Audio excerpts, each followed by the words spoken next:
O nosso auxílio e proteção estão no nome do Senhor, que fez o céu e a terra. Irmãos, nesses dias no Café Católico, nós estamos conversando sobre a sexualidade como um dom de Deus. Vimos como é bela a sexualidade que o Senhor nos deu, que ela não se restringe apenas aos órgãos genitais ou às relações sexuais, mas ela diz respeito à maneira como Deus pensou, como Deus quis que eu viesse à existência. E isso em mim está junto e misturado nesse misto de corpo e alma e espírito. E não dá para dissociar isso. Nós ainda precisamos conversar um pouco sobre a beleza da sexualidade humana, daquilo que Deus pensou, tendo no coração aquela passagem que citamos do Evangelho de São Mateus, de Jesus perguntando aos fariseus: vocês não conhecem as Escrituras? E depois ele explicando: no princípio não era assim. E aí ele explica o que é que Deus pensou no princípio. É muito bom termos em mente isso que Deus pensou lá no princípio, porque vivemos num mundo marcado pela queda dos nossos primeiros pais, que afetou toda a criação e também a sexualidade humana e também a nossa visão sobre a sexualidade humana.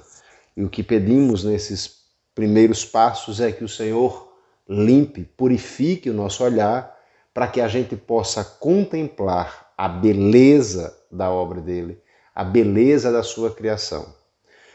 Outra passagem que nos é muito importante, e citamos en passant no podcast passado, é a parábola dos talentos. Deixe-me retomar de maneira sucinta. O Senhor ia viajar e deu a 3 servos os seus talentos. A um ele deu 5, a outro ele deu 2 e a um terceiro ele deu 1 talento. Na volta, os 2 servos primeiros, aquele que recebeu 5 e o que recebeu 2, entregaram os talentos multiplicados ao seu senhor.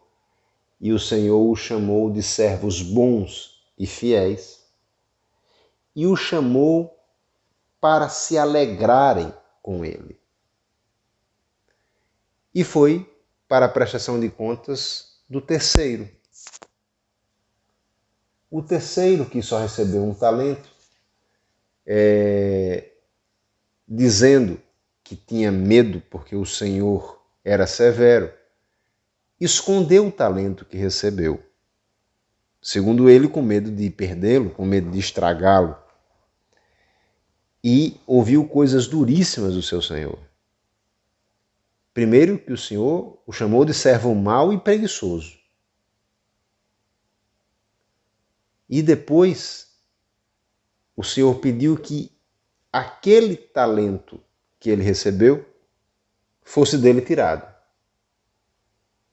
E aos outros, isso é importante dizer, o Senhor disse que eles foram fiéis no pouco e o Senhor, por isso, iria lhes conceder mais. Ninguém recebeu tão pouco quanto o primeiro, mas porque ele não cuidou do dom que recebeu. Ele perdeu aquilo, ainda ouviu do seu Senhor palavras duríssimas, servo mau e preguiçoso, e o desfecho, irmãos, precisa fazer-nos pensar sobre também nesse enfoque da sexualidade humana. Aos outros 2 o Senhor disse: alegrai-vos comigo.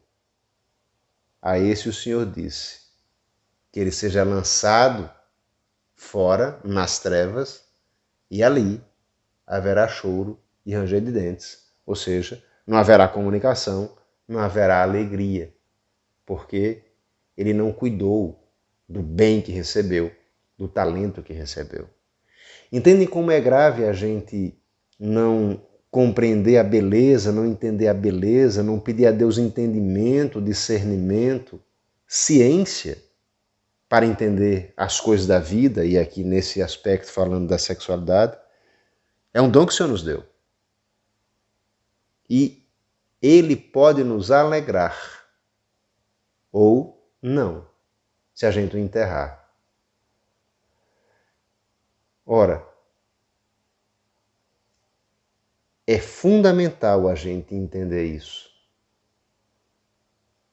Porque se eu já parto do princípio que a sexualidade que o Senhor me deu, em si ela é má, ela é suja, eu não posso pensar nisso, eu já começo a trilhar o caminho desse servo e querer esconder o talento que o Senhor me deu.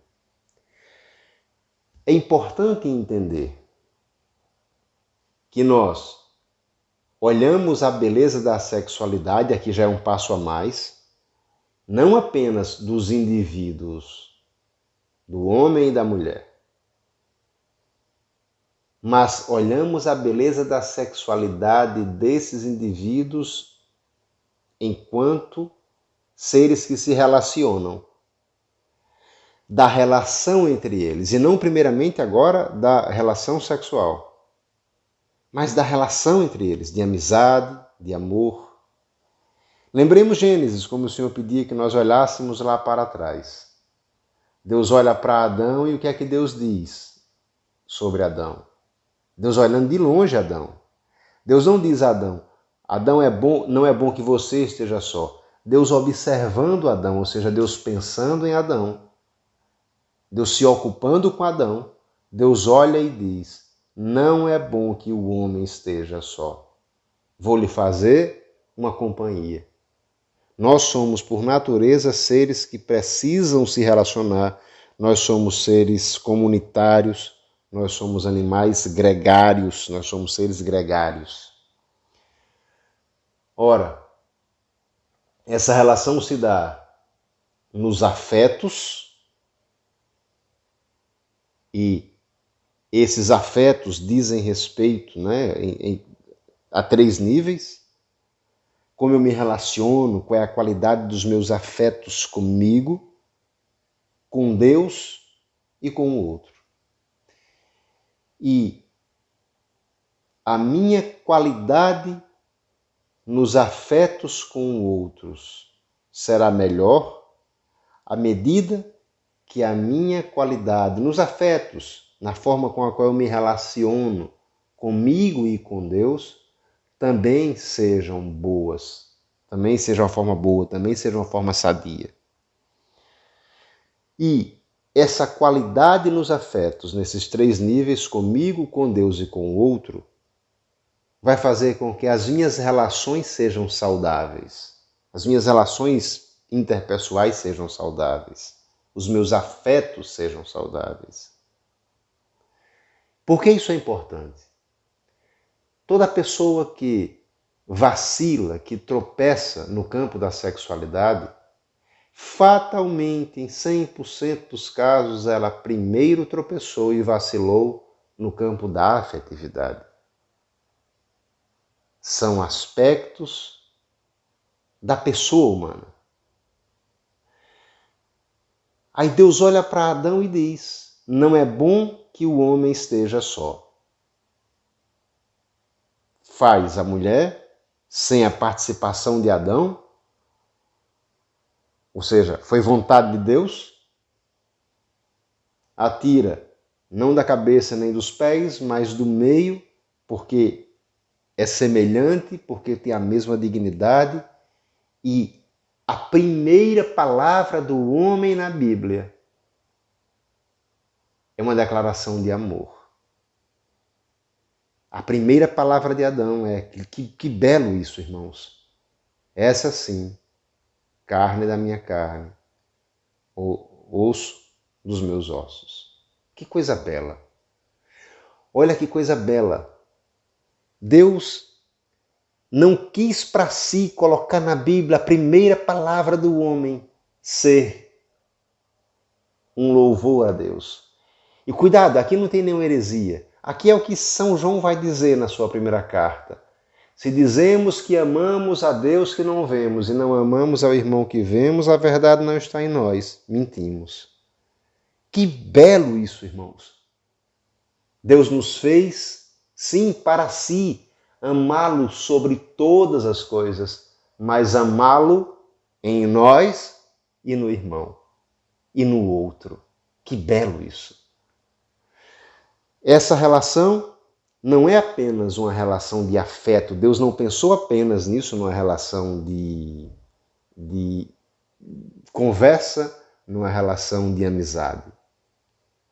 Deus pensou mais.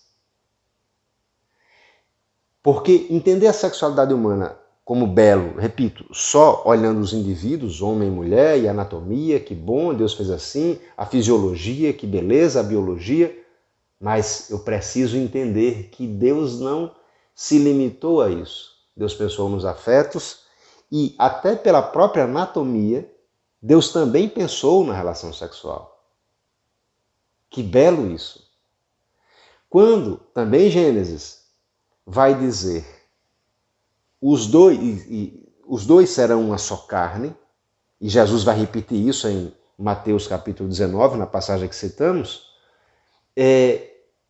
os dois serão um só coração. Homem e mulher vão se entreolhar e vão os dois olhar para frente na mesma direção. Homem e mulher vão ser um só sentimento, um só sonho, uma só vontade para frente. Mas também homem e mulher serão fisicamente, na relação sexual, uma só carne. Que belo isso! Que profundo isso!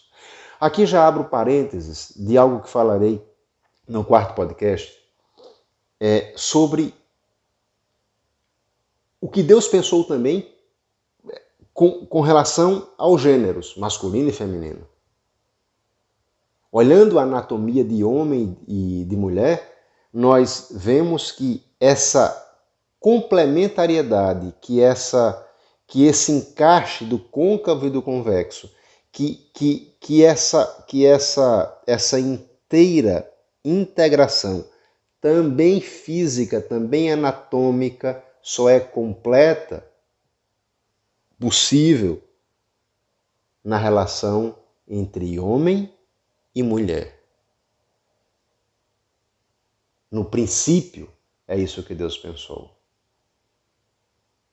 Ali tudo se encaixa. Deus pensou também na relação sexual.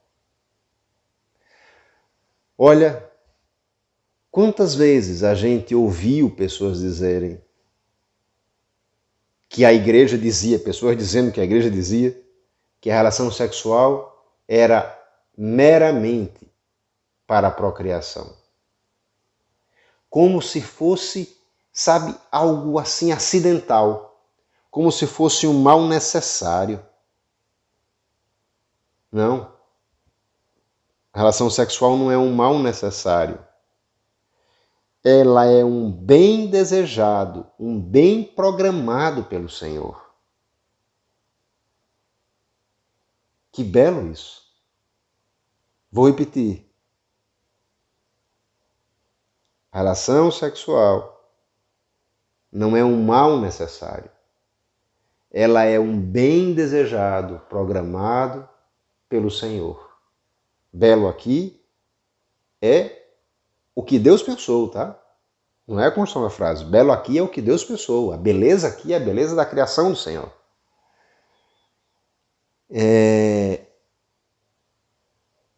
Só que, exatamente por ser algo tão profundo e tão belo, também já dou aqui um passo além, na frente, no terceiro podcast a gente retoma isso, exatamente por ser algo tão completo, que envolve por completo o ser humano, não só no físico, mas corpo, alma e espírito, não pode ser vivido de qualquer jeito. E para a igreja não tem, porque também para o seu Senhor, para Cristo, já que a igreja é porta-voz, como dissemos, não tem aqui exceção. Essa realidade, também física, ela só é completamente abençoada e frutuosa, também espiritualmente, quando realizada no casamento, quando realizada no matrimônio. Ora, mas ainda olhamos para toda essa beleza da criação, para que a gente olhe o que o Senhor criou, para que a gente saiba valorizar os talentos que Ele nos deu.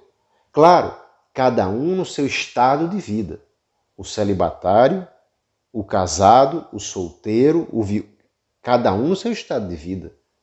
Mas precisamos sim valorizar e sermos gratos pela beleza da criação do Senhor. Nós vamos caminhando para o fim desse podcast e eu queria falar de maneira breve, só para fazer com que a gente vá atrás de mais informações, só para deixar água na boca, de uma série de 133 catequeses do Papa São João Paulo II, falando sobre algo que ele chamou, que coisa impressionante isso, de teologia do corpo. Para São João Paulo II, um profundo místico, um profundo intelectual, um profundo teólogo, um grande filósofo, a sexualidade humana não é apenas algo biológico. Olha a genialidade, olha a unção que Deus pôs nesse homem. É algo também teológico, a ponto dele pôr nome na teologia do corpo. Como ele fez isso? Olhando para a revelação, olhando para o catecismo, olhando aquilo que o Senhor colocava em seu coração, porque há coisas nessas 133 catequeses que são originais, porque o Senhor revelou, não que algo novo da revelação, não, mas que o Senhor trouxe à tona, trouxe à luz para que ele conseguisse interpretar aquilo, claro que o Senhor já tinha dito, mas com uma unção impressionante. E coisa interessante, ele é eleito Papa em outubro de 78, em setembro de 79 ele faz o primeiro escrito desses 133 que vão ao final, lá em 1984, formar esse conjunto dessa obra que se chama Teologia do Corpo, menos de um ano depois de eleito Papa. Mas por que o Papa João Paulo II fez isso? São João Paulo II fez isso? Porque ele viu, aí a gente estava já em 78, e mais ou menos 10 anos antes começou aquilo que o mundo já chamou, entre aspas, aí, de revolução sexual. E ele já percebia esses sinais dessa degradação da sexualidade humana e, consequentemente, dessa degradação do valor da pessoa humana. Deus, sabendo disso e que as coisas iriam piorar muito, como veremos nos próximos podcasts, já vai pegando toda a unção, toda a abertura, toda a docilidade ao Espírito de São João Paulo II e já vai começando a trabalhar isso de maneira a termos um material tão rico. Pesquisemos, compremos os livros, compremos os textos, já estão compilados, a Eclésia, a editora Eclésia tem esses textos todos compilados, é um material excelente de formação. O Catecismo da Igreja Católica, vá no Catecismo, e aí ele vai citar outros documentos, vai citar a própria Escritura, vai citar santos. E permitam-me 2 livros. Um do professor Felipe Aquino, A Vida Sexual no Casamento, da editora Cleofas, e outro da editora Loyola, do padre João Moana, A Vida Sexual dos Solteiros e Casados. Então nós temos aqui 5 materiais, 5 fontes. O Catecismo da Igreja Católica, a Bíblia, as 133 catequeses do Papa João Paulo II, a Teologia do Corpo, a Vida Sexual no Casamento do professor Felipe Aquino e a Vida Sexual dos Casados Solteiros, dos solteiros e casados, do Padre João Moana. Por que isso? Para que a gente se aprofunde nesses assuntos, para que a gente se deslumbre ainda mais e mais com a beleza daquilo que nosso Senhor criou. Louvado seja o nosso Senhor Jesus Cristo, para sempre seja louvado.